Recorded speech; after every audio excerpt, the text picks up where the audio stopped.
What is going on, everybody? Welcome back to TTB Ravens Media.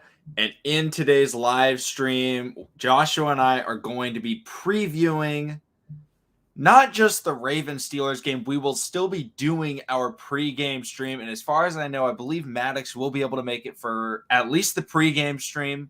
Maddox, friend of the channel, Steelers fan, should be a lot of fun.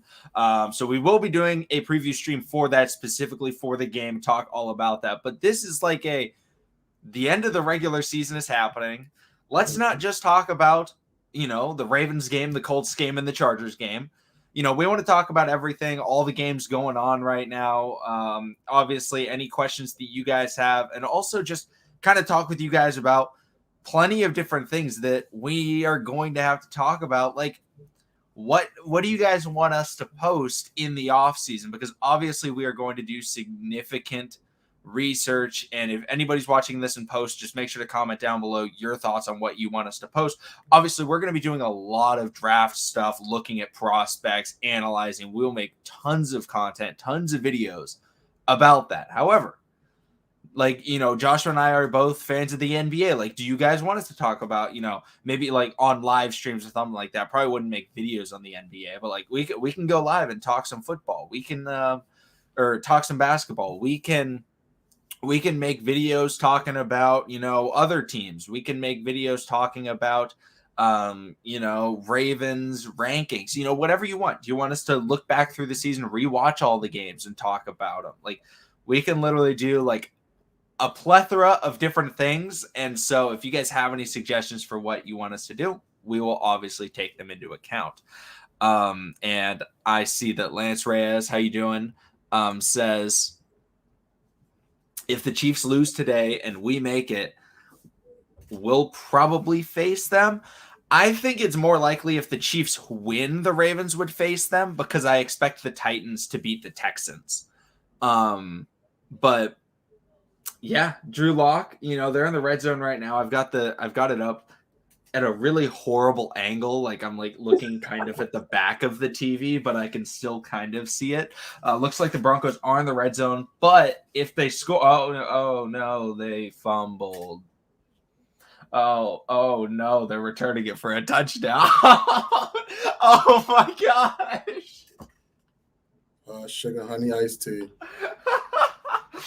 Oh, I'm sorry, guys. I'm sorry. I just look over, and the one play I watch, they fumble it in the red zone. It gets returned for a touchdown, and then I see this Broncos fan just in the stands, what just happened? Yeah, I think this game is. I don't think it's that big of a game because the Chiefs are likely not going to get the 1 seed. I think if they lose, they could fall to the 3 seed. I think is as far as they can fall. So, the Bengals play the Browns, right? The Bengals play the Browns on Sunday? Yeah, Bengals play the Browns, but okay. I don't think Joe Burrow or Baker Mayfield are playing. So, and Joe Mixon's not playing. I know that. Okay. So that one's not really a fun matchup. I love watching Burrow versus Baker. I think those are great games, but we don't get to watch Speaking of Baker Mayfield. Did you see Steve Smith's response? What did Steve Smith say? Oh my goodness. So I know one of the Cleveland reporters, beat right reporters, was pretty much talking about, how Baker is having some internal issues with Stefanski, and if they can't get along, someone's gonna be out the door.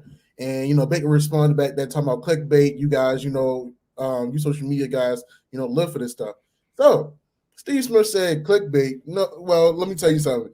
You're pretty much trash. You just need to shut the F up and go out there and play. I did see that. I heard Steve Smith, and you know who I thought of? I was thinking Stephen A. Smith. Oh, I wasn't thinking Steve Smith Sr. No, my gosh. I love Steve Smith. Stephen A. Smith is a tyrant, but he hasn't gotten to that point, But I would say this about Stephen A. Smith. His road to get to where he's at now is phenomenal. I Yeah. mean, he went to Winston-Salem State University. That was one of the HBCUs I was ready to go to. I mean, when I found out they had Popeyes on campus, I was all for it. No, I ain't gonna lie to you.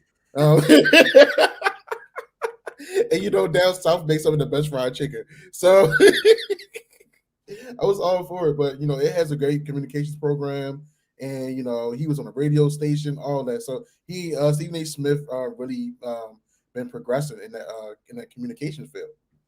Yeah. And I see a great question here from Dawson. This is something that we will obviously be talking about a But it's an ton. ongoing battle right there. And I think we will probably have at least 20 times that we change what we say about the first round and where we should go. Right now, as I sit here, I believe that the Ravens should go corner in the first round. Mm-hmm. However, as always, don't draft for position. So if the guy that I've wanted this whole time has always been Sauce Gardner. I'm obviously going to scout other guys. Maybe there's a guy I like more than Sauce. He's the one I know the most about though right now. If he's gone, don't reach on a corner or something like that. If you want the Ravens to draft O-line, that's great, but don't have the guy that you want to go one pick before you and then be like, oh, well, we want to draft an O-lineman because we have to. No, don't reach on a position. Don't reach on a player because you feel like you need to draft a certain position. There's a lot of positions the Ravens need to address. They will get one of them in the draft. I just think it's corner personally. Joshua, are you on the O-line train, right? Right now, yes, I am on the O-line train. Okay. I mean, I've been saying I want Dane Falehi, 6'9", big body. I feel like he can come in and immediately start. He's been doing that for the past 3-4 years at University of Minnesota, and he's been a force to be reckoned with. And honestly, we need a big solid guy on the right side to guard Lamar Jackson's front side. But I'll say this: if his stock drops, due to combine performance, maybe like Orlando Brown Jr., I'd be okay with that. Him slipping to that third, fourth round. So if that was to happen, I'm all for going for corner or either safety, possibly Jordan Battle. Jordan Battle out of Alabama. He could be someone that I could see. I'm moving Brandon Stevens around. His versatility gives you so much range. So you know what? It's nothing against Brandon. Brandon's going to continue being a starter. He's going to continue to get his minutes. But I need someone in that backfield that can really go ahead and make changes and make game changing plays. I need a playmaker in that back secondary.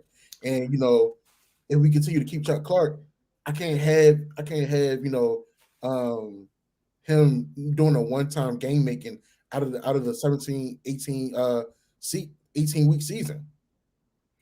Yeah, and I think that going after Alabama players is always smart. It's always smart. Okay, you look at Ozzie Newsome, and I think it was a joke. Oh, the Ravens just take so many Alabama players. Why? Because they're coached by the best coach in college football history. Absolutely. They have obviously incredible recruiting. Yep. They're the best recruiting team in the country. They are also very successful. Okay, the Ravens have had, in recent memory, one bad draft pick, I believe, out of the University of Alabama that I can remember. His name is Tim Williams. He was the only. Tim Williams? Yeah. Okay, let's double up. Terrence Cody. Terrence Cody, yes. Yes. But the benefit is we're talking first round players. Ravens are pretty good in the first round when it comes to Alabama. And then they've also drafted, they drafted Anthony Averett at Alabama. Yeah. And, whatever people's thoughts are on Anthony Averett, he's worth the third round pick that the Ravens used. I feel like. Absolutely. What do you think about this, though? If we get a top outside corner, do the Ravens move Marlon to the slot? And I'm going to say right now, I'm expecting the Ravens to keep Marcus Peters because if you guys didn't know, Marcus Peters' contract right now is there's an out this year, and it would be about a $5.5 million dead cap if the Ravens decide to take that out. Otherwise, he has one more year left on his deal. if they keep Marcus Peters and draft a guy like a Ahmad Sauce Gardner, just like this, who I absolutely love. That's my guy. I absolutely love him. I believe that he's going to be the best corner in this draft class. I think he's going to be better than Stingley, terrific prospect. But my thing about Sauce Gardner is that he isn't crazy athletic. Here, I'll put up this while I talk about it, and then I'll get back to the other thing. Sauce Gardner is not crazy athletic. He's not going to go out there and cover Tyreek Hill and press man and lock them up. However, a guy that I could see him comparing to, kind of a ceiling to look for in like a, not crazy athletic, but very smart, very productive, has to be a guy like Richard Sherman. Because Richard Sherman was slow. Richard Sherman is now very slow, but he's never been quick. However, good size, good reach, and incredibly smart. And I think that that's something that Sauce Gardner has in his skill set. He's got great reach. His arms are like super long, like basketball player level arms. And then he's a very smart player. So, if the Ravens were able to get him, get Marcus Peters on the outside and then throw Marlon in the slot, I wouldn't be opposed to it. But I still think have Marlon just follow and shadow the number one wide receiver. And if he's getting beat, Marlon has problems with a couple wide receivers, like A.J. Brown has had his number in the past. Yeah. Then Marcus Peters had success on A.J. Brown, then switch it up or whatever. But I like the idea of having Marlon just shadow whoever. But what do you think about it, Joshua? I really feel like it depends on the teams that we're playing, because some of the slot wide receivers are sometimes the best wide receivers on the team and also on the field. So if you don't have a top tier slot cornerback to guard that wide receiver, sometimes it could be a mismatch. And with the way Marlon Humphrey aggressively plays, it could be a good thing, it could be a bad, and it also could be a bad thing. But I definitely feel like corner is a top priority because we need our guys back healthy. We've seen how injury plagued this secondary has been this year, and also we can't keep overworking Marlon. He has to have a good share of the workload, but at the same time, we can't overwork him because by him being overworked this season, people are going to say he was exposed. So I guess we can look at it. Like that, but I feel like he definitely contribute at that slot, depending on the game situations. Yeah, and this is a great question here from Terrence Jr. Do you think Rashad Bateman can be the wide receiver 1 next season? Yeah, and then John and Mechie going to be wide receiver number 2. And Hollywood's going to be in the slot. No, but I mean seriously, Bateman will be wide receiver number 1. I don't want to bring it up, but hey, it is what it is. With Sammy Watkins if Sammy Watkins doesn't come back, that 1-2 combo with Bateman and Hollywood is going to be very explosive, especially for 17, 18 games. We already see what it can do. It keeps corners at bay. You can't run too much coverage. You can't run too much zone, against those two guys because they both can stretch the field. And not only can Rashad Bateman can stretch the field, but also after he gets the ball, he can make things happen. So that's the beautiful thing about both of these wide receivers. They really complement each other. And I'm looking forward to next season. I'm looking forward to next season to see how he blossoms in his sophomore season. Yeah, I think that in terms of, I don't think he'll be number 1 in terms of yards. I think Lamar and Hollywood's just connection, I think, is just too strong. However, I think he'll be number 1 in the sense that defenses will have to play him harder because he'll be the third down guy. He'll be the chain mover. He already is the chain mover at the wide receiver spot. So I think Bateman could be seeing the number 1 corners from opposing teams, which is honestly great because he can still get open against them.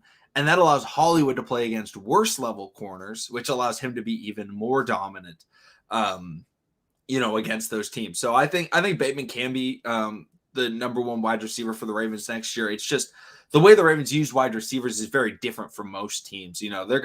It's not going to be like a Cooper Kupp or Devontae Adams or Stephon Diggs wide receiver one. It's more of a they had to go Amari Cooper, CD Lamb type wide receiver 1 and 2, where it's like, yeah, like they're both pretty good, about similar. So some teams will play one, some will guard Amari Cooper sometimes, some will guard CD Lamb.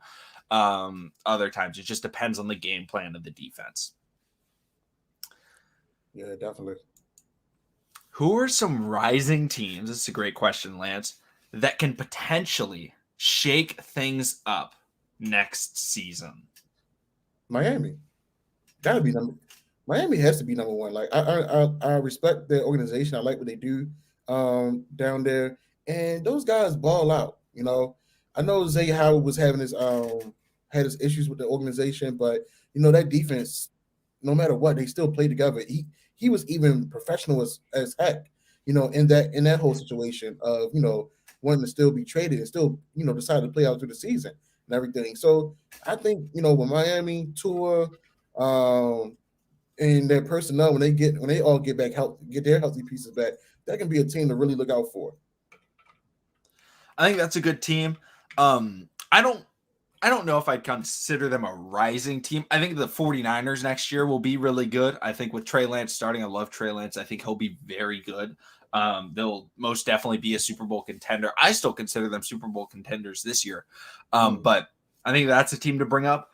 Also, if they get a quarterback, I think the Washington football team could make, an interesting run. Their defense obviously underperformed. Get them Tyler Huntley. Bring them. Second round pick. Yeah. We'll take some guy. Why don't you give us, Terry McLaurin or something like that? I don't know. Someone. We'll take a Chase Young. But no, I think Washington, if they get a quarterback, and that was their whole problem this year. Obviously, their offensive line isn't amazing. They're right on the cups. Yeah, they are very close. I mean, they made the playoffs last year, and Alex Smith did a great job for them. And Alex Smith is a decent quarterback. He's a chain mover. He's not going to go crazy and like dominate a game, but he'll win you a game. Heineke, not really going to win you a game, but he can make some plays sometimes. But he's not a very good quarterback. He's a good backup though. I like him as a backup, but I think Washington. I think Miami's also a great team to bring up. That's a good one to mention. But that's probably all that I can think of. But Washington, I would say Carolina, but Carolina literally has to continue rebuilding. And unfortunately, I'm glad Cam was able to make the reunion and everything. But unfortunately, everything he's been through for his injuries and stuff like that, he's not playing. He's not at a level of getting you enough wins to get you into the playoffs right now. He's not consistent. If that arm was a little better, then things would be better for Carolina. But yeah, I would say Carolina, but I can't put them in the conversation right now. Maybe the Eagles. Maybe the Jalen. Yeah, the Eagles, I think, are a team. Yeah. Jalen Hurts and Devontae Smith, that's a good look. I believe is the running back Miles Sanders out there? Yep, Miles Sanders. Yeah. Then they just got to keep adding to the defense. Yeah. And they play at 8 o'clock, right? Against the Cowboys? Yep. I think 8:15, but yeah, they are playing a game relatively soon. So I'm excited to watch it. However, at the same time, there is no Jalen Hurts tonight. There is no Miles Sanders. There is no Dallas Goedert. They're resting like everybody. So it's Gardner Minshew season, who I'm also a big fan of. So it's all good. I will watch Gardner any day of the week. Gardner's like the John Harbaugh of teams. Gardner can lead your team into battle and he can get you a dub. Yeah. At least Gardner knows some X's and O's. Gardner got a lot of fight in him. Yeah, I said it. I said it, Ravens fans. Y'all can shoot me. Oh my gosh. I'm going to say Fayu, maybe it's Falu, says, do you see the Ravens not drafting a tackle because of Jawan James, so they go after another edge rusher in the first or second? Now, I think this is a possibility. I do think that they will draft a tackle. I think it's a possibility that they don't go tackle in the first 2 rounds, though, and they could go edge rusher in the first or second. I wouldn't be overly surprised. If they did that, because Jawan James, we have him just, I think, on contract for next year. Technically, we also have an opportunity to bring back Villanueva. And I'm curious to see if the Ravens do that, because I don't think they should. But, like, what are the chances that the Ravens bring back Villanueva, Joshua? Oh, Lord. Just as much chance as Greg Roman and John not getting fired over the offseason. I'm seeing there's a 90% chance of them bringing back Villanueva, unfortunately. There are going to be, like, we have to be real. They're going to be good. They're going to be good things happening in the offseason. And there's going to be things that just really ticks us off that's going to happen as well. Like, I'm kind of looking forward to that end of the year press conference with EDC and the rest of the organization, just to see how that goes and understand the verbiage and the vibes and tone. Because if EDC smiles and say, "Yeah, we got a great group of guys, personnel, and coaching," we know how next year is going to go. It's going to be more 22 personnel. If they find a way to resign Patrick Ricard, oh yeah, we know how the season is going to go next year. Yep. And honestly, everybody will bring up, oh yeah, we got Patrick McCarty on the extension. Oh yeah, we got Jawan James coming back. Has anybody watched Jawan James highlights before he got hurt? Jawan James was getting worked by JJ Watt. And JJ Watt is, granted, I'm not taking away from anybody because of their age. At the end of the day, on that front line, if you still have the technique, you still got the technique. We seen Dwight Freeney still hit people with the spin move and still get in the backfield. I mean, hell, we had watched Justin Houston still hit people with a move. No, he couldn't get the sack all the time, but he was still in there to cause havoc and pressure. But Jawan James, he's under 30. He's recovering from an ACL injury. Correct me if I'm wrong.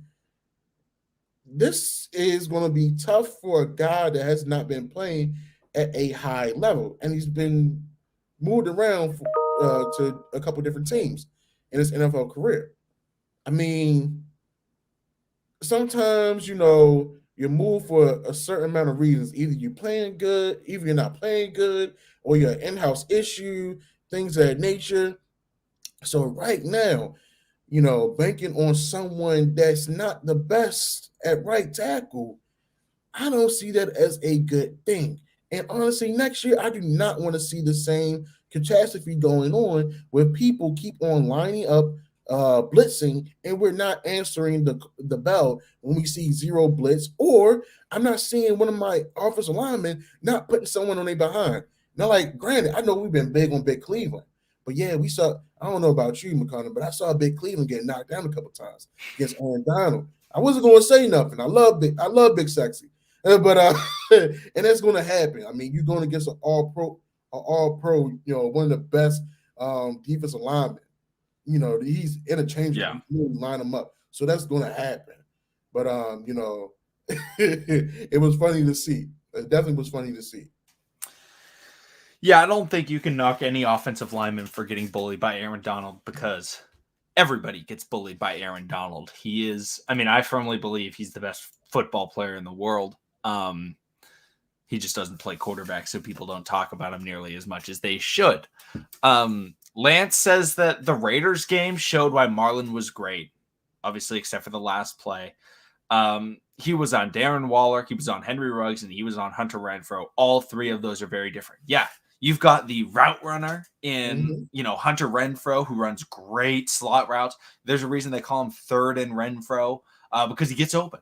Anytime you need him to get open, he gets open. He is the Walmart Kirkland brand version of Cooper Kupp. All right, that's who he is. And that's not an insult. That is literally that's the best receiver in the NFL this year. He's been playing like the best. I still think the best receiver is Adams, but you look at that and you see, okay, yeah, he can cover him. And then he's covering Henry Ruggs, who's one of the fastest players in the NFL. Right. And then Waller, who is incredibly physical and significantly outsized and outmatched him. And Marlon was clamping him. I mean, Waller had how many drops in the first half? Like 6 Yep. or 7. I think he had like 11 targets and 3 receptions. So, yeah, it's definitely a testament to Marlon's play style. What do they call him? The modern day linebacker at corner, which he does play like a linebacker at corner. I mean, um, I don't think he'll be able to make that transition like a Shaq Thompson, of course. But hey, I love what he does. I love what he brings to the table. We missed the fruit punch. Hopefully, we see more of that next year. And honestly, hopefully, we can see some more interceptions out of him. Guys, I've realized out of our corners, a lot of our corners don't have the ball awareness. But someone we haven't talked about, as far as corner wise, we are getting a healthy Chris Westry back. yeah. So I'm looking forward, him playing a full season as well and seeing how he progresses and seeing, how he gets moved around as well. Because, if Jimmy Smith doesn't come back, I feel like they're going to put Chris Westry in a Jimmy Smith style type of role, which is totally fine. I mean, he's still young, about 26, 27, still runs a good amount of speed, and he does not mind, getting gritty and nasty by breaking up the passes and making tackles as well.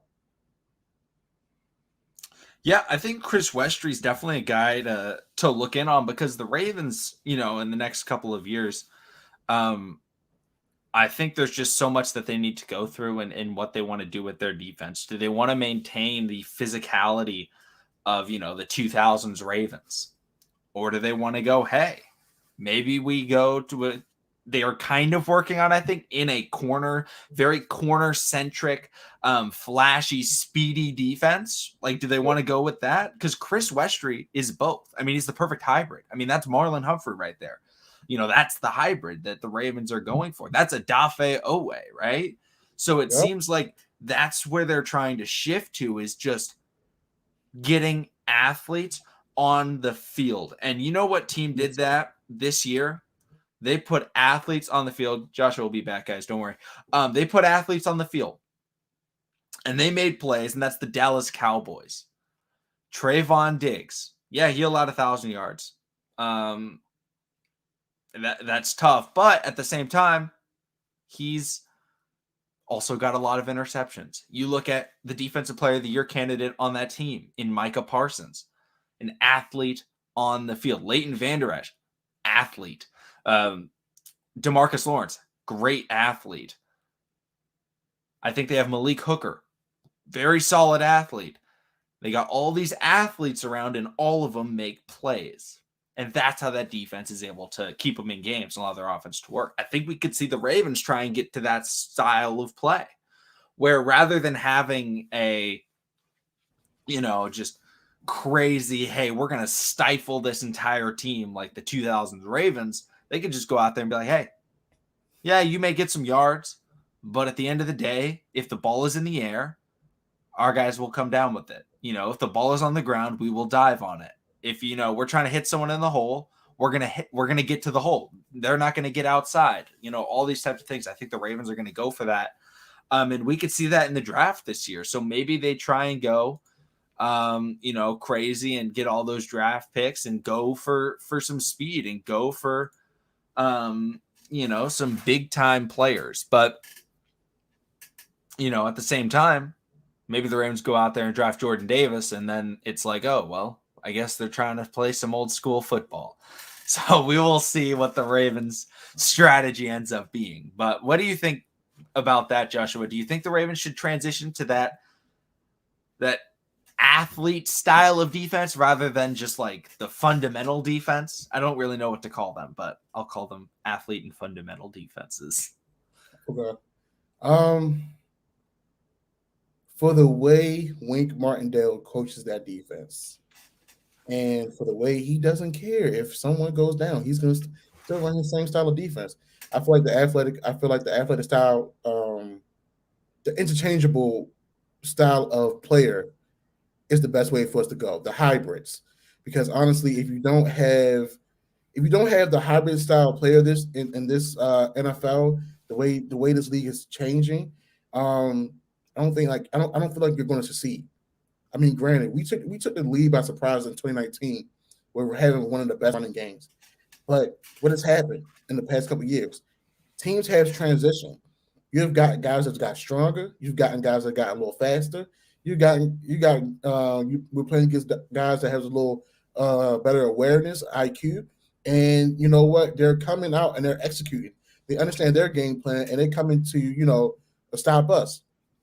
So I definitely feel like, in order to be on top of the heap, we would need to add, some more, some interchangeable pieces, some more type of style of Tyus Bowers, Trayvon Diggs type of guys. What's a good safety out here? Derwin James. Those type of young guys, you got to have those athletes on that side of the field because wide receivers are getting faster. They're getting stronger. Running backs are becoming more serviceable now. I mean, yeah, you can have a great season in college, but at the end of the day, they're not getting the limelight that they used to once to before. I mean, the only old school running back in the league right now, in my opinion, is Derrick Henry.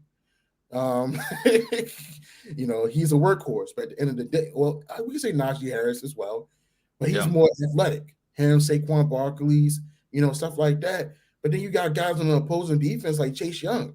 I mean, I don't know about y'all, but I saw the game when Chase Young was running stride for stride with Saquon Barkley. That is crazy to see 166, about 290 pounds, the run stride for stride with a running back. And you playing defensive end. You're in the three technique and you're and you taking your pursuit angle. And so, I definitely feel like it's time to go with the athlete style of player on that defense, especially for the Ravens, because the aggressive, the slow movement is not there anymore. Especially us playing the AFC North. Almost every game is a rivalry game as well. So we got to come with it, bring it, and always be fast and agile. And we got to have that defensive line. We got to have those guys getting back there, and being able to move around. We had those guys move around, like Broderick Washington, Justin Metabike, players like that. Maybe even, if you can find a Savon Williams out of FAMU and bring him in, that's, interchangeable. He lines up at D tackle and he lines up at the defensive end position, and he can get in the backfield. Or maybe even get a James Houston the fourth out of Jackson State University. He plays outside linebacker, but he can contain the heck out the outside and get to the players from the back. So I mean, it's so many different players you can get out there. I feel like this year's draft, EDC has to really nail this one. And you had 10 picks, and you got to really make the best out of this year's draft. Absolutely. And Tiara, unfortunately, is correct. The Chiefs did beat the Broncos. But I think this is a great question from a D, and he says, who are some under the radar free agents that the Ravens could get that could be a good fit? It says that Kyle Fuller and Josh Reynolds would be good value signings, and I don't have any problems with those guys. There's obviously some big time names. A name that I think is very intriguing. Maybe the Ravens lose a Marcus Peters. Maybe they lose a Deshaun Elliott. Maybe they go after a Tyrann Mathieu.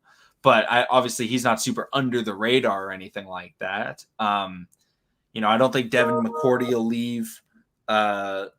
will leave New England. Marcus May, he got franchise tagged by the Jets this year. He wants to leave there. They could still franchise him again. Honestly, it's the Jets, but no, Kyle Fuller could be decent. But I mean, there's just a lot of guys. I think also if Dante Hightower was to leave New England, it's always tough trying to get New England players. But I really like Dante Hightower potentially. I was actually going to say Bobby Wagner, depending on how that show goes in Seattle. Yeah. I feel like I would a compliment next to PQ. I would love to get a Bobby Wagner in Baltimore. That would be terrific. Like, for Could we? I personally don't think Marcus Peters should play free safety I because don't think it's gonna work.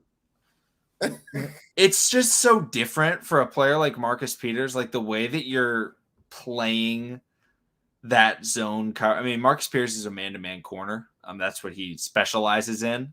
So one, he'd be playing zone, and then two, he'd be in a completely different spot on the defense. And even though he has playmaking and ball skills, I just don't think it's worth risking him trying a whole new position when we know what he can do at corner. Because you can have three really good corners. I mean, Yeah, it's different from like Ladarius Webb, Corey Graham, players like yeah. that. MP the Juice Man, I just don't think it would be a well transition. Do I think he will make some plays? Yeah, I do. But no, I don't think that's gonna work. Let's see here. YPC, if the Ravens win tomorrow, they need the Jacksonville Jaguars to beat the Colts, and they need I almost said Oakland, Las Vegas Raiders to beat the Chargers. And if everything goes the right way for the Ravens in the morning games, I think we may have to do another stream later on Sunday before the Chargers Raiders game. So, just to talk about some things, and preview that a little bit. But so the Ravens would still need a little bit of help, but it's always possible. Fayu says Shaq Lawson was released. Should the Ravens make that move? Ooh, Shaq Lawson. I don't think that would be a bad move, honestly. It just how was the season this year? Let's see. Okay, so from what I'm seeing, he was released because of salary cap, so that's a good thing. I mean, obviously he wasn't playing good enough to, stay there, but let's see here. Why are they not showing his stat? What the heck? I gotta look up his stats. Whatever. I'll just pull up PFF. What does PFF say about him? 58 grade. He has 2 sacks, 7 assists, 15 solo tackles. However, when you're playing on the Jets defense, it could be very difficult to get some sacks. So, Robert Saleh obviously got a lot of sacks out of, his defense in San Francisco when they had, DeForest Buckner, Armstead, Nick Bosa. Curtain out there. Yeah, they had a whole lot of talent. And I'm not saying they don't have any talent, but it's not a ton. And then let's see here.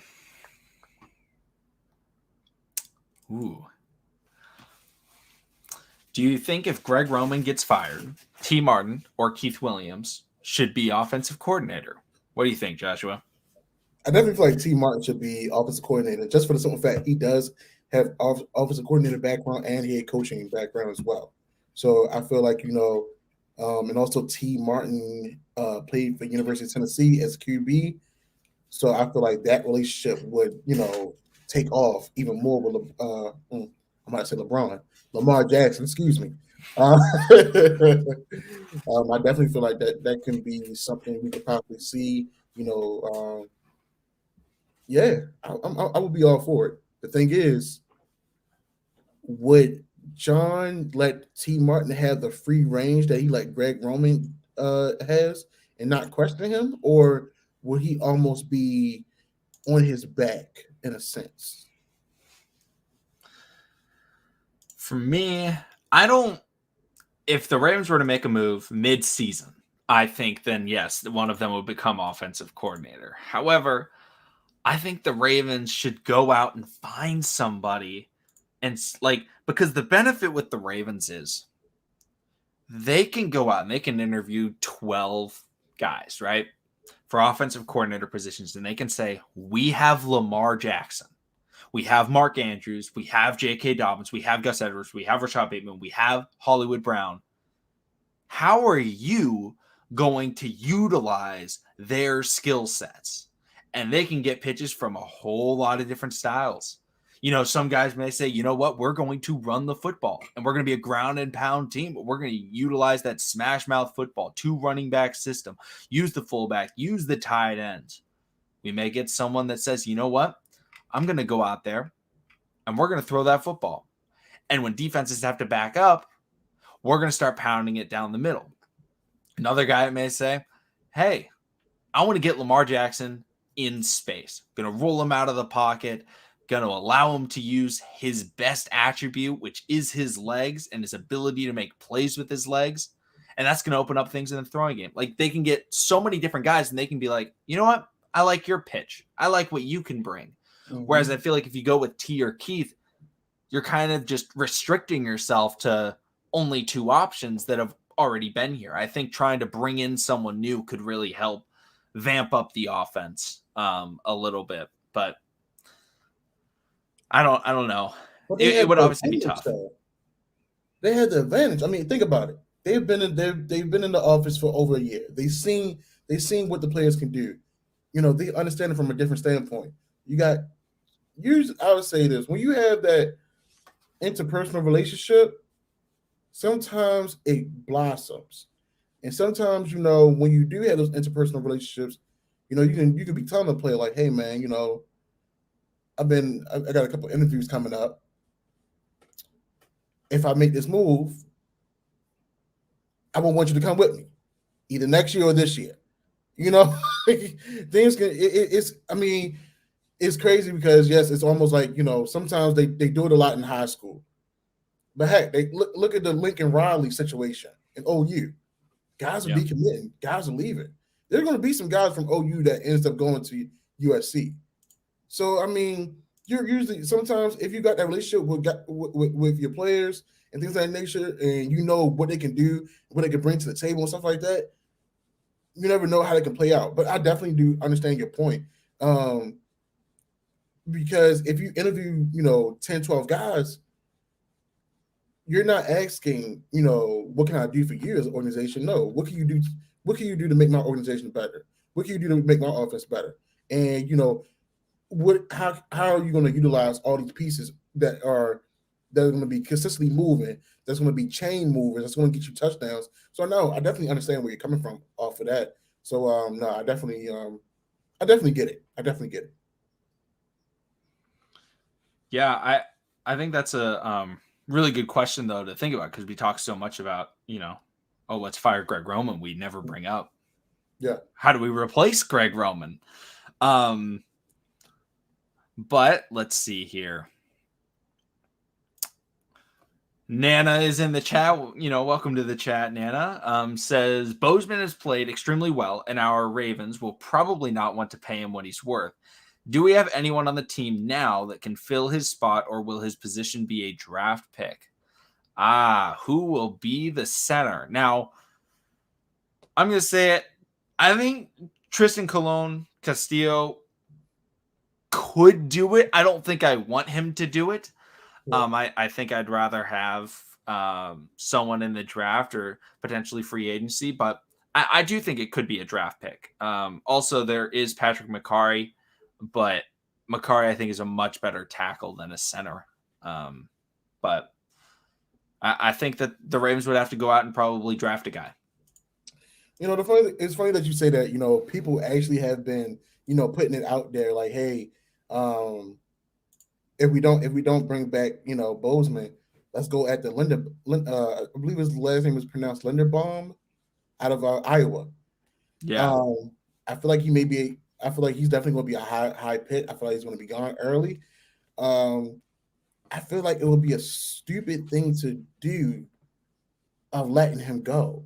And the reason I say this, you can't keep on changing your pieces on your offensive line. Yeah, you can change a running back, you can change a wide receiver. Heck, if you're not having a good season with a quarterback consistently, you can change a quarterback. But if you change a quarterback, they need those rookie quarterbacks, or sometimes even that that quarterback that's just coming from another team, they need a solid foundation from their offensive line. So if you keep on trying to change those type of pieces on the offensive front, that's not going to work. So I definitely hope they, make a contract extension to Bozeman. He definitely deserves it and earned it this year. Even though he had a little nicks and bruises, that's going to happen. But he played lights out. Yeah. No, I like Bozeman. I think that the Ravens will try everything to try and re-sign him. I really do think they really like him. But we'll see what they do. These are the types of things that we get to wait for and see what they do, and obviously talk about them a lot in the offseason, see what they say. In the end of season pressers and things like that, we know Eric DaCosta will be asked, what'd you think about Bozeman at center? What'd you think about this? What'd you think about this? What'd you think about this? And he's going to talk about all of them. We get to analyze those comments and talk about, what we think he really means by everything that he says. But we'll have to see. But I see a lot of people saying that they think he'll be gone. Engraven says, welcome to stream, Engraven. How are you doing? Says he thinks he's gone. Raven Ron says he's gone like Ryan Jensen. Yeah, the Ravens, for some reason, like losing centers, even though they've had center problems over the last couple of seasons. So I think that that's pretty ironic the way that they've done that. But I also don't know much about how good the centers are in this year's draft class. I know we really wanted Creed Humphrey last year, and he didn't turn out to be good at all. Mr. Best rated center in football. Here's a fun question. Fayu says, what's your guys' favorite Lamar game and why? It's a great question. Man, I would have to say the Jackson 5 game. Was that LA? LA Rams on Monday night. Yeah. That was a great game. I remember I was like kind of nervous for that game, and it was over so quickly. And I was just like, after the first quarter, I was like, wow, I did not need to be nervous at all. Like, we're chilling. Man, let me tell you, the way that 2019 team was for the Ravens, it reminded me so much of a high school football team. Like, everybody knew, it's like almost it gave that vibe where everybody knew everybody. When you get out of practice, oh, we're going down to this spot to go get something to eat. Hey, bro, you feel me? After the game, we going to the party, we chilling. It was just such a brotherhood with that 2019 team. Like, and everybody knew how Marcus Peters was. Marcus Peters, he with the gang. He for everything, all the smoke. So that LA game against the Rams, him and Jalen Ramsey going at it, man. Listen. They was for all that. they was for all of it, And man, it was fun. It was fun to watch, especially seeing Lamar's growth in that MVP run, man. So I definitely have to say that game. Yeah, there's some great ones in the chat. Nana says was the Chiefs game. Lamar flipping into the end zone, doing that type of thing. That was a fun one to watch. Engraven says Dolphins opening week of 2019. That was a fun one. I on my Lamar Jackson signed jersey that I have, I had to pick two pictures that I wanted to put in the frame. I took a picture from that Dolphins game, and I took a picture of him celebrating running into the end zone against the New England Patriots. But my favorite game, I think, was the Seattle Seahawks game. I think that was the moment that I felt like Lamar showed how good he was. Because, the first half, he's kind of slipping. He's getting caught from behind. After the game, he had those comments and he was like, yeah, man, I can't be getting caught by those linebackers. Like, what's going on here? But, that was the first time that we got to see, crucial play. John Harbaugh, hey, you want to go for it? Yes, I want to go for it. Scores the touchdown. And I think that was the moment that put him up on that stage. I think he wasn't in the MVP conversation, even though he had great stats. Like, people weren't talking about him for MVP because the Ravens hadn't played anybody yet. Right. They hadn't beaten anybody. Seahawks, I want to say, were 5-2, maybe 5-3 at that point. Then later they beat the undefeated Patriots and then the 8-1 San Francisco 49ers the week after, I believe it was. But I think it was huge. I mean, the way that he carried himself in that game was unbelievable. I did consider saying 2019 49ers. That was another great game. Had a bit of a miscue on the fumble, but he was able to battle back and had maybe the best drive of his career, I would argue. They went on like a 6 or 7 minute drive, icing the clock, allowing Justin Tucker to get the game winner. This one, man, these are some great games. Browns, the superhero. Lamar comes out of the tunnel. I love the Justin Tucker talk with Harbaugh. And he was like, yeah, I can go for it. He's like, you think you can make it? He's like, I got a better chance than Willie. Oh, man. He's going to be on 60 Minutes, by the way. Oh, really? Yeah. Oh, man. Yeah, Engraven hits it on the nail with this one. 2019 season was pretty great till Derrick Henry. Yeah. It turned to 2020 and then it was over. Yeah. Was a tough one. Ravens Patriots, that was also huge because everyone was talking about how like Bill Belichick never loses to rookie quarterbacks. And obviously he wasn't a rookie that year. It was his first year starting, so kind of a rookie. That was Sunday Night Football. Yes, it was. Yep. Yeah. You were on the TV, so I would hope you remember that game. you're in the highlight clip. So many things happen, man. But yeah, I definitely. The funny thing was, I was yelling so hard, man. Like, I think it was at the goal line. I was like, man, bring that touchdown this way. Oh man, that was a fun experience. It definitely we were sitting next to some New England fans, and it was a father and son that actually were midgets. I felt somebody like tap me, like, excuse me, and you know how you look straight forward, and you had to end up looking down. I ended up had to looking down. Oh yeah. I was like, oh, excuse me. Well, it was a fun game all around, man.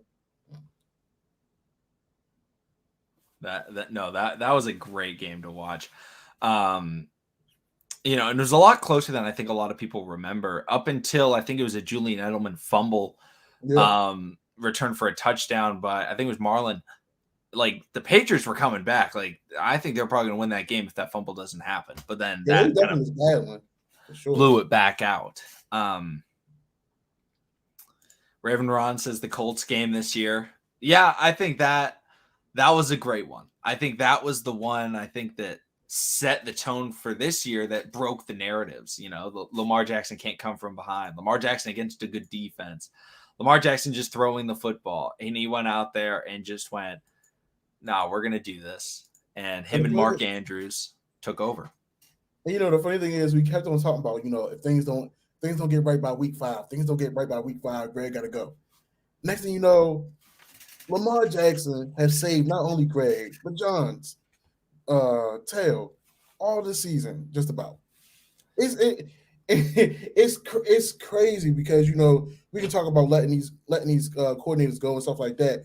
But when you had things happen, when you had players pull out, these magnificent wins and comebacks, and sometimes the credit are going to go to the coaches. But if you're truly a fan of the game, who should get the credit 100%, and it should be the players. Yeah, and it's been Lamar Jackson since 2018 from 6-1. He should be getting all the credit. I'm just saying.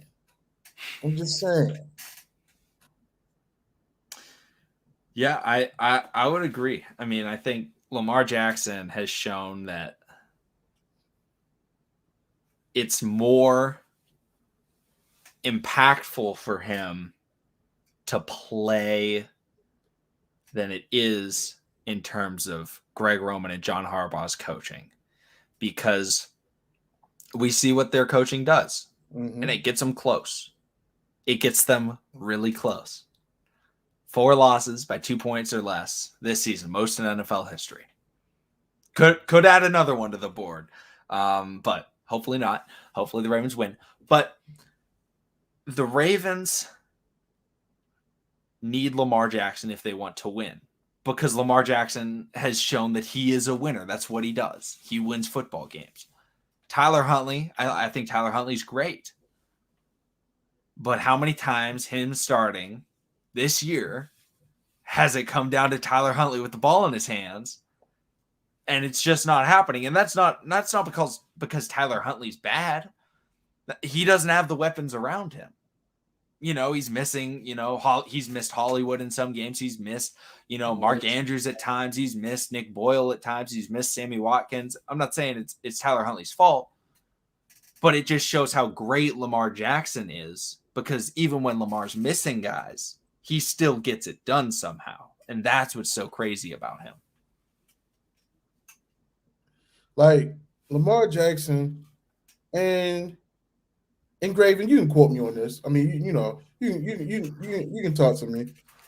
And Lamar Jackson is that guy. If you're from Baltimore, if you're from Florida, if you're from Texas, California, even Pennsylvania, you have sometimes those one players, maybe those two players that can change the game. Those MVP at all times around. They could just make things happen. Heck, I grew up watching and playing against Tavon Austin. When you heard about the Dunbar Poets, you knew that you had to come with your A game. As Tavon, when he was a freshman at Dunbar, the seniors, if you made it on the varsity team, they would try to give you wedgies.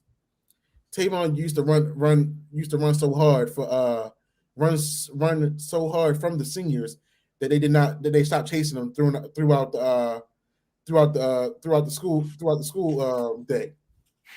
But when you knew Friday night was when you knew it was Friday and it was under the lights and you play against the Poets, you all know that you had to stop Tavon Austin. But could they do it? No, they couldn't do it. And then what happened when he got to West Virginia? He pretty much made Charles Taper, another Baltimore guy, and he played for OU. He hit Charles with a move so bad that Charles Taper was stuck and walks into the touchdown. I mean, it walks into the end zone. I mean, I think it was one game where I think the guys was hurt, and he had almost 500 or 400 all-purpose yards. And it's just a testament. Even in basketball, LeBron James at 18 was a boy, but playing with men and doing moves and putting up points that veterans would do. I mean, it's crazy. You find generational players, and sometimes when you get those generational players, they're not always in the best situations. The reason, and we talk about it, so we started talking about it, gradually about the LeBron and Lamar Jackson comparison. Those guys make some of the most game-changing plays, and also they can make the most decent talent look like they're subpar. And even some of the decent coaching make it look like they're actually coaching. If Tyronn Lue didn't have LeBron James out there in Cleveland, I feel like Tyronn Lue would not still be getting interviewed for coaching jobs. If I know people are going to DM me for this, and it is what it is.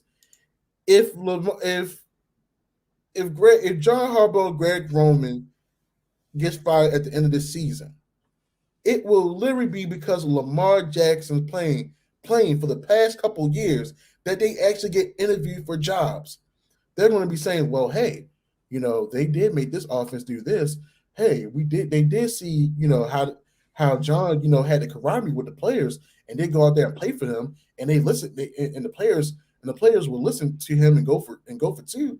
No, they got a strong chemistry and strong bond on that offensive side of the ball, just as well as that defense. Those guys, you don't hear too much interpersonal issues inside the Ravens locker room. And everybody can say that come down from the coaching. No, it sometimes come down from one or two players that help the rest of the team buy into the ideology of those coaches. that's why they brought Sammy Watkins in my opinion, because Hollywood was on the cusp of saying some things.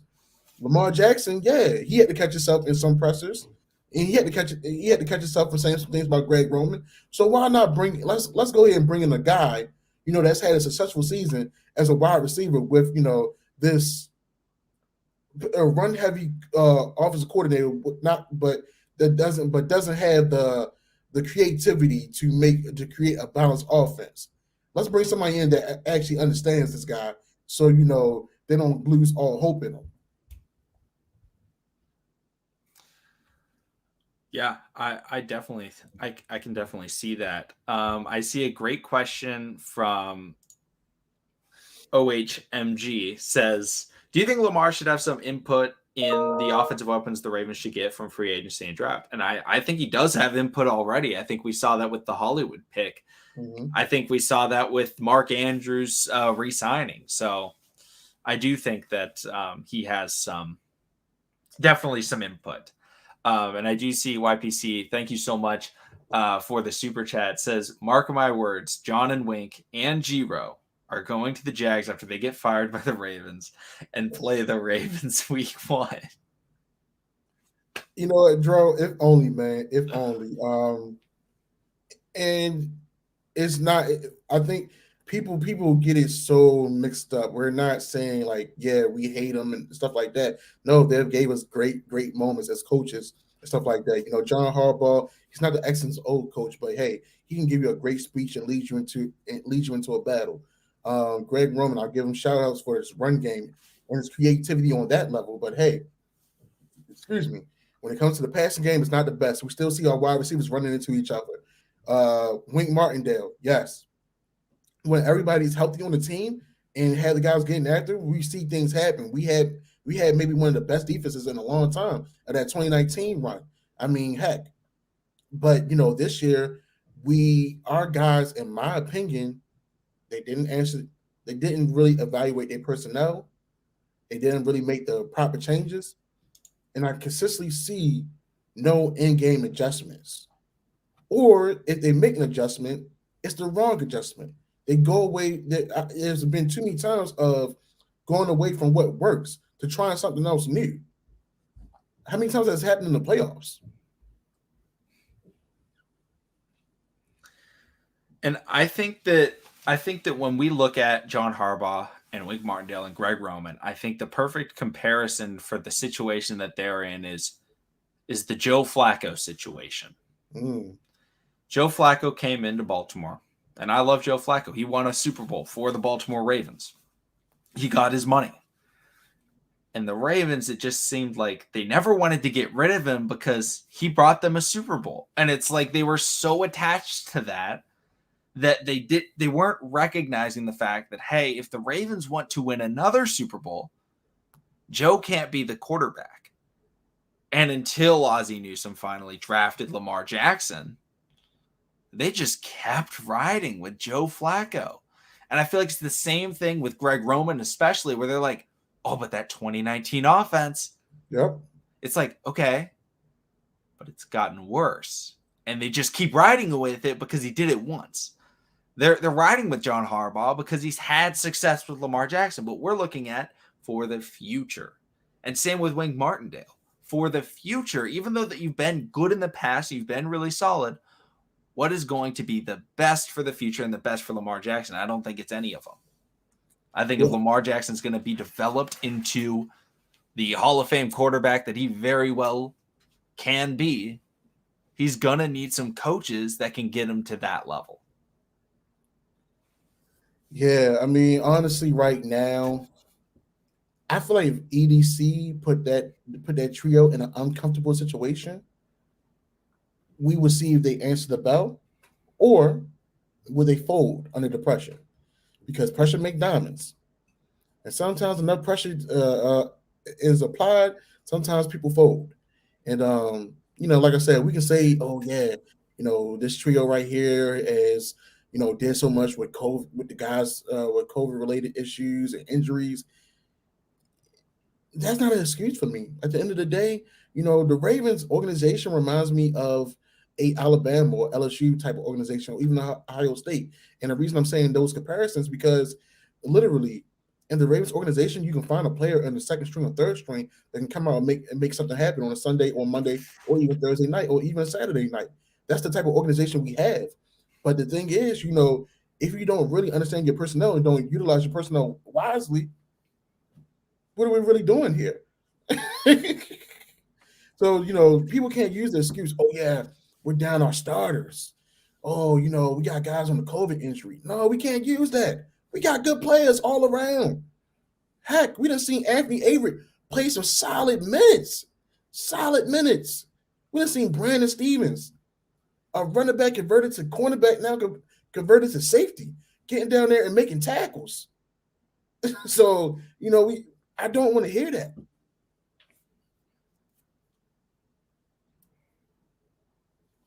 Yeah. And we appreciate it, Graven. Thank you.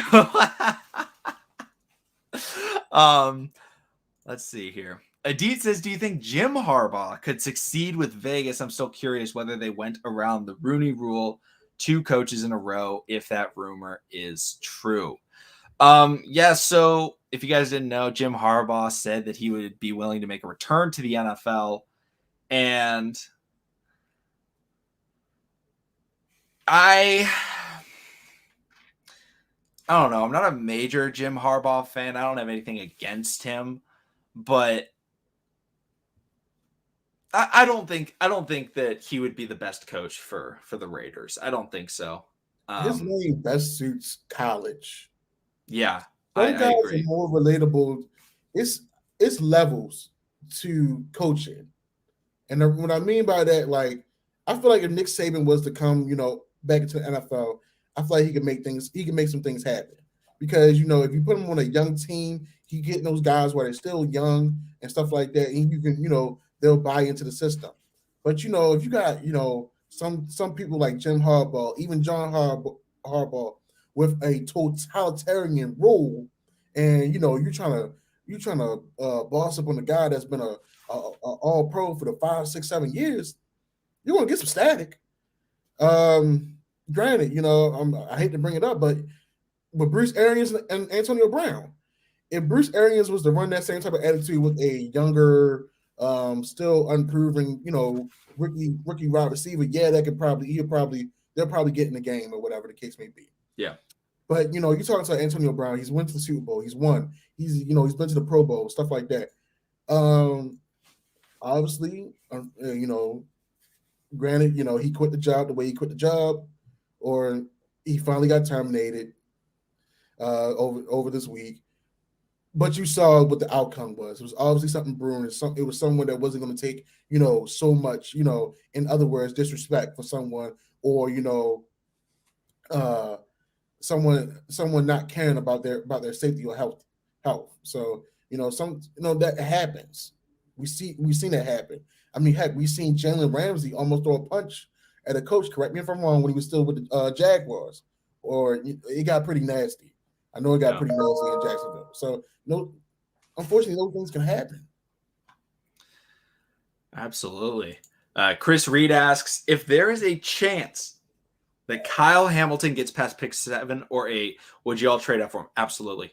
Absolutely. Kyle Hamilton is that guy. He is so dynamic. If you guys don't know Kyle Hamilton, safety out of Notre Dame, oh man, he is special. I think he's one of the best safety recruits I think I've ever seen. And the best prior to Kyle Hamilton that I can remember was Derwin. And we see how good Derwin came into the league as. He came into the league and was the best safety in the league his rookie year. Then obviously injuries, he really hasn't played a whole lot since. He's played well this year as well. But Kyle Hamilton, if he drops, I would love for the Ravens to go after him. Or, if, I still just really like Sauce Gardner. But yeah, Kyle Hamilton is a big time player. Yeah, I definitely agree with that. Like I said, either it's Jordan Battle or either it's Kyle. I like that. I really do. Yeah, I mean, the Ravens don't have great success with Notre Dame players, but I think Kyle Hamilton can turn the table from Miles Boykin. But hey, do Miles Boykin get converted to a tight end this offseason? That's the only way he's staying on this team for me.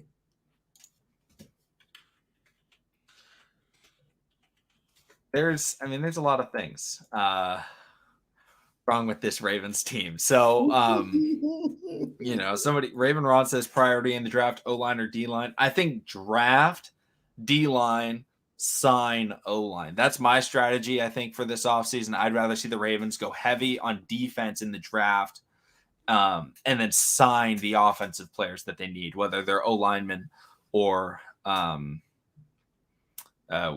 I don't think they'll bring in a wide receiver, but maybe a backup tight end or something like that. But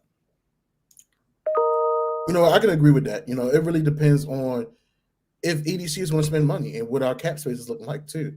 So I mean, like I said, people want to bank with Jawan James, but I've seen the highlights of Jawan James, and Jawan James been put in the spin cycle. He's been thrown around like a rag dog, and honestly, I sometimes not everybody can come back strong from an ACL tear, and he was already playing not the best. So I don't know about banking on him right now. So if there is a right tackle available in the free agency, and that would be very serviceable, I will go for the right tackle. And we've talked about it. Let's continue getting younger on that defensive side of the ball. I mean, we saw what Cincinnati has done for the past couple of years. They've literally been rebuilding, and they have gotten solid. And now they're sitting in the playoffs. So yeah, I'll definitely go that route. Lance says, what do you guys think about Daxton Hill? I don't know a ton about Daxton Hill, but what I do know is that he went to the University of Michigan. And I have a rule. No drafting University of Michigan players at all. It's just be a good look for us. It just doesn't work. Harbaugh always overdrafts Michigan players. Now, if like Hutchinson fell or something like that, even though a lot of people think he could be the number 1 overall pick, then it's like, yeah, maybe you can go for him. But it's not worth trying to get these guys that are playing around other great guys. The Chris Wormleys, the Ben Bredesons, the who was the fullback we drafted this year? Ben Mason. Yeah. I'm done with it. I'm done with the, oh, wow, Mama Harbaugh really likes him draft picks. All right? I'm done with it. Get Harbaugh out of the draft room whenever they're talking about Michigan players. Jimmy keep calling John. He said, John, I got a guy for you. You got to draft him. Oh man, that is funny. I mean, it's different. It's different from having a pipeline from a high school to for your college guys, but trying to have a pipeline from a college for the NFL, yeah, that's not going to work. Not all the time. Unless it's Alabama. Yeah. Like Alabama, I will take an Alabama player every single pick. I don't care. I'm like, you know what? Whatever. It's Alabama. I'm going to leave and rejoin because my camera's getting all fuzzy. So I will be back in a second. All right.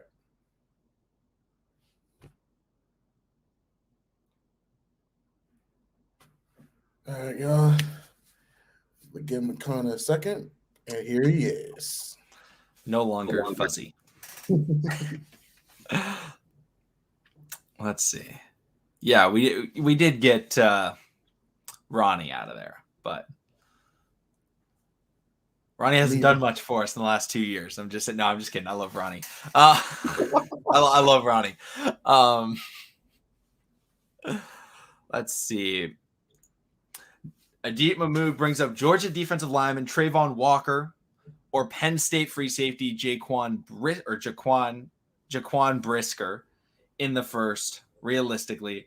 And Daniel Failele in the second is my ideal scenario. Trayvon Walker, yeah, I mean, I think everyone talks about Jordan Davis when people talk about that Georgia defensive line.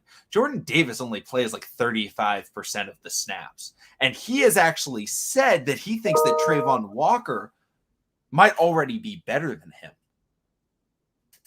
Like, I don't think it's it's not even arguable. Trayvon Walker is an interchangeable piece, and we talked about that just about earlier. The defense when you have a defensive coordinator like Wade Martindale, you need consistent interchangeable pieces to keep on throwing around. So Trayvon Walker would definitely succeed with our defense. Yeah, I see. If you guys read EDC, what's your plan in the draft? I mean, I said mine a little bit earlier, but draft defense. Now I'm okay with them drafting maybe a couple of linemen, but I really want defense. Corner, edge, linebacker, D-line, safety. I want it all. Yeah, I mean, for me personally, like I said, we gotta see how that money's being spent in that free agency. If we're getting that extension for Bradley Bozeman, I'm all for it. If we're possibly getting a solid starter right tackle in the free agency, I'm all for it. If not, if available, I say go for that right tackle in the first round. You can always find a linebacker or a corner. In this year's draft, I think this might be more defensive heavy. So, and with us having 10 picks, you really can find, those diamonds in the rough. And there is going to be a lot of, me personally, the way I'm thinking, I'm going for a lot of HBCU guys. The reason I'm going for HBCU guys, because a lot of these guys has came from Power 5, top big divisional schools and have made the transition. We've seen Jackson State and South Carolina play in the big bowl game. I believe UCLA's quarterback just transferred over to Grambling, and Tennessee State has some pretty good pieces as well, with Eddie George being the head coach as well. So, but that fourth round, if John, I think it's his first name. If Mechie or Michi, excuse me if I'm saying his last name incorrectly, wide receiver from Alabama is there in the fourth round, I'm going to go get him. I got to go get him. Yeah, I do like Mechie. I would not be disappointed with a Mechie pick. And on top of your head, how many 2022 draft picks do we have and in which round? So we have 10 picks, 1 first rounder, 1 second rounder. Like 3/3. Expected to get a comp pick in the third for David Culley getting hired. So 3/3. I think we have 4 fourths. Yeah. I don't know if we have a fifth. I think we have a sixth and a seventh.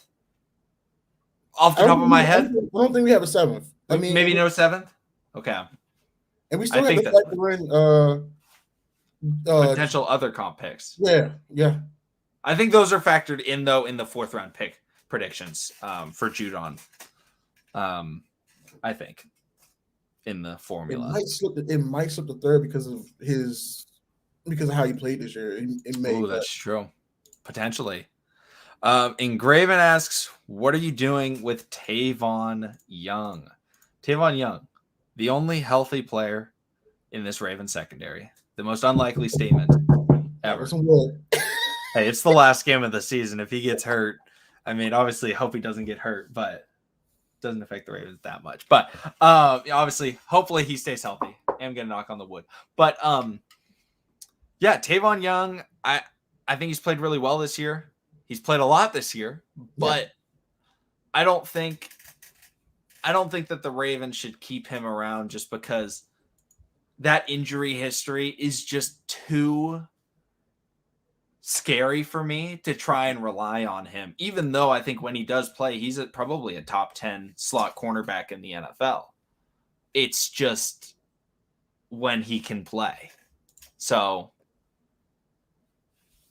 I don't know. What do you think about it, Joshua? For what I've been said this for during the offseason. Between Jimmy and Tavon Young, they would have been the guys that moved to free safety for me and personally. You know, like Tavon Young still got some. He still has some ability to play. It's a blessing that he made it through the season. I'm glad he made it through the season. He actually showed that he's one of the most solid tacklers in the secondary this year as well. Very fundamentally, but when he is healthy, he can play. I know, and we haven't really been seeing him get really targeted a lot this year as well. So he still has that respect in the league. Well, I don't know in the league, but this season he still hasn't been really targeted that much. And he's really come out and showed that he can come out and play. But if there is a team looking for a slot cornerback, and they ask about Trayvon, I'll possibly see about it's about seeing about that deal. Yeah, and Tavon, if the Ravens were to trade him, it would be about a $3.3 million dead cap. The cap hit that he would have would be $9 million next year. So could be a big money saver. If the Ravens wanted to do that, could save around $6 million. But then in looking at some other potential, with Tavon Young, is you can keep him and not re-sign a guy like Marcus Peters, keep him and not re-sign Anthony Averett, and still draft a guy. If the Ravens did decide to go in the drafting cornerback route, at least still maintaining Tavon and Marlon, and then depending on what they do with the other guys, Kevon Seymour. Do they bring back Jimmy Smith? Do they bring back Chris Westry? All those types of things, which I think they could very well do. But having Tavon at least wouldn't make it so it's, we're really banking on this first round, cornerback to pay off. So at least that could do something. But I love Tavon, but I think it's probably time for him to find somewhere else, or the Ravens to find another place for him if they can trade him. Because I think he has some value. I think he gave himself finally some trade value this year. Yeah, I mean, just him having that conversation with Eric DeCosta in the offseason, I mean, he pretty much told him, like, hey, don't give up on me. And the loyalty, we talked about that. The loyalty to our players, the loyalty to our coaches. Sometimes it can hurt us, sometimes it can benefit us. And, it has benefit us with Tavon Young this season. I definitely would say that. But who's that wide receiver you was talking about out of North Dakota State? I know you say he's a big body. Ooh, hold on. I can't remember his name. I see people talking about Justin Ross, the 6'2", being 6'4" and everything. But I know you was talking about how this dude was a sleeper pick. North Dakota State wide receiver. What is his name? Oh my gosh. What's his name? I will find it. Oh my gosh. Let's see here. Christian Watson. Okay. 6'5". Could run a 4.4, potentially a 4.3, 40-yard dash. Someone to look out for. Very, very interesting prospect. So I do like Christian Watson. So he's a guy to bring up. Wasn't Antoine Wesley a big body wide receiver for Lamar Jackson in Louisville? Ooh, I can't remember. I want to say like Antoine Wesley was like 6'3". Yeah, I think Wesley definitely has some size on him. Yeah. He also had Smith. I can't remember. Jalen Smith, was that his name? Okay. Yeah, Antoine Wesley was 6'4". Thank you, Dro. It was Jalen Smith. My bad. Yeah, Jalen Smith. But yeah, he's supposed to be the better Miles Boykin, Raven Run, which is kind of scary. But I mean, the way Lamar throws the ball, I think having a 6'4" guy on the outside, being able, a speedy guy that can, break the tackles, almost in the same breath of DK Metcalf. I think it would be very for the route this Ravens offense probably would go. I think it would be beneficial. Yeah. And guys, we've been streaming for almost an hour and a half. We will be streaming tomorrow before the Ravens game, and we'll also stream after. Hopefully it's not the end of the year, end of the season after the game, but we will obviously talk about it. So we'll probably wrap up the stream pretty soon, but I think we talked about this a little bit earlier. Switch him to tight end. Is that what you're thinking? We had no other choice. I feel like he might be the next Darren Waller, and we just may mess up. It's like it's almost in a sense of Ravens. They make mistakes. They see things happen when players leave, and it's like, hey, well, we couldn't get that production out of that guy. Maybe why not try something different? I mean, Matthew Judon has been on a tear this year for the New England Patriots. Yannick Ngakoue has gone back to the Yannick that was forced to be reckoned with. Why not? Well, hey, I know I got this guy coming in. I know this guy was able to do this, do that. Why not use those strengths? Almost the same way I get a little ticked off the way they use Adafio Way sometimes. Why is he playing back in coverage? Why is he not just getting up the field? But hey, they do the same thing with Justin Houston. But hey, I'm not trying to start no beef. Not trying to start no arguments here. Yeah. Miles Boykin, it's unfortunate, but I think it's a lost cause at this point, which is very sad. But I think that's gonna do it, guys, for tonight's stream. Thank you everybody for Graven doesn't want the stream to end. Don't worry, we'll be streaming tomorrow morning. Or I guess morning for me, 9 a.m. for me. Noon for everyone on the East Coast. But it's dedication.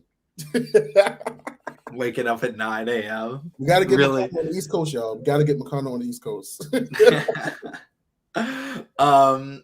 Yeah, so it'll be a lot of fun. In the pregame stream, we'll definitely get Maddox on. Definitely talk some Ravens, Steelers, maybe a little bit of discussion into Colts, Jags. But thank you everybody for coming to the stream, asking all these great questions. We'll see all of you again tomorrow.